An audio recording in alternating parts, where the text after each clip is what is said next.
पाकिस्तान कितनी मरतबा FATF की ग्रे लिस्ट में शामिल रहा? FATF क्या है और ये किन मकासद के लिए बनाया गया था? मुकम्मल तफसील जानिए। पाकिस्तान FATF की ग्रे लिस्ट से निकल चुका है। पाकिस्तान के लिए काफी अरसे तक सरदर्द बनने वाली ये बैनुल-अक़वामी FATF क्या है और इसकी क्या जिम्मेदारियां होती हैं और पाकिस्तान कब तक ग्रे लिस्ट में शामिल रहा? तफसीलात के लिए ये वीडियो देखिए। पाकिस्तान 2012 से 2015 तक FATF की ग्रे लिस्ट का हिस्सा रह चुका है और फिर सन 2018 में इसे दोबारा फहरिस्त में शामिल किया गया था। इसकी वजह ये थी कि पाकिस्तान इस आलमी इदारे को दहशतगर्दी की माली मुआवनत के खिलाफ उठाए गए इक़दामात से मुतालिक मुतमईन ना कर सका था। मार्च 2022 में होने वाले नजरसानी इजलास में पाकिस्तान को ग्रे लिस्ट में बरकरार रखते हुए कहा गया था कि पाकिस्तान ने सिफारिशात की तकमील में खासी पेशरफ्त की है, ताहम चंद नुकात पर मजीद पेशरफ्त की जरूरत है। जून 2022 में होने वाले FATF के प्लेनरी इजलास में पाकिस्तान की सन 2018 और 2021 की कारकर्दगी पर बहस हुई थी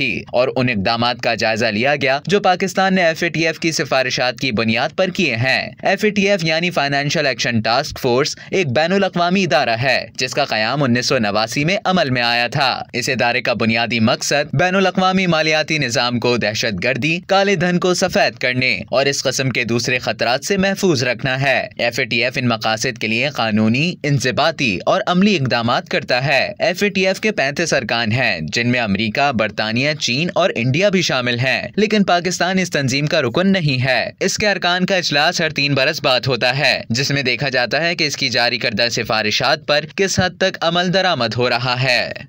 अब तक के लिए इतना ही। मजीद खबरों और न्यूज़ अपडेट्स के लिए डेली जंग के YouTube चैनल को सब्सक्राइब करें और Facebook के पेज को लाइक करना ना भूलें।